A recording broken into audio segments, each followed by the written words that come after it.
నమస్తే, నేను సారంగపాణి. ఈరోజు వీడియోలో నా వెనకాల చూడండి, ఇది నేను దీనికి వెళ్ళినన్ని బొప్పాయి కాయలు అయితే ఏ చెట్టుకి వెళ్ళలేదు. అద్భుతమైన కాయలు ఉన్నాయి. కానీ నా బ్యాలకి ఏంటంటే అనుకోకుండా గాలివరం వచ్చినప్పుడు పడిపోయినప్పుడు చూడండి, ఇది ముందుకు రండి. ఆ పడిపోయిన తర్వాత ఎందుకు అనవసరంగా కింద కొట్టేయాలనే ఉద్దేశంతో నాకు అసలు అట్టనే ఉంచేసిన.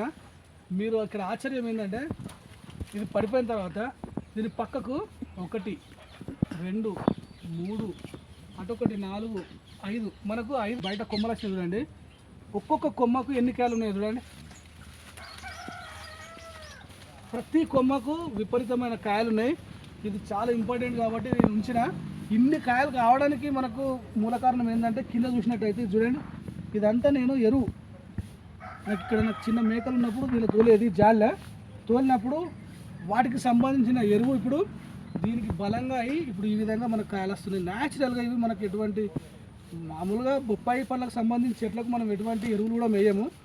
మనకు బయట మార్కెట్లో దొరికే బొప్పాయి పండ్లు అయితే మనకి ఏంటంటే అవి ఒక మామూలుగా రైతు వారిగా పండించిన బాపతి ఫెర్టిలైజర్ వేసి పండిస్తూ ఉంటారు. కానీ మన ఇళ్ళ బాపతి మాత్రం ఈ విధంగా ఈ రావడం అనేది నాకు కొంచెం హ్యాపీ అనిపిస్తుంది. ఎందుకంటే ఇప్పుడు 5 కొమ్మలకు ఒక్కొక్క కొమ్మకు కనీసం ఒక 10 పిందెలు ఉన్నాయి. మనకు ఫుల్ హ్యాపీ అని చెప్పొచ్చు. ఇవి డెవలప్ కానికి మాత్రం కొంచెం టైం పడుతుంది. మనకి కింద ఎరువు బాగున్నది బలంగా కాబట్టి మనకు హ్యాపీగా కాయలు తీసుకోవచ్చు. ఇదొక చెట్టు మనకు మామూలుగా ఇది పైనకి పోయే వరకు మామూలుగా కింద నేను ఒక 6 ఫీట్ల నుండి స్టార్ట్ అయింది ఖాతా. మనకు కనీసం ఇది చూసినట్టయితే ఒక 25 ఫీట్ల వరకు ఉంటుంది.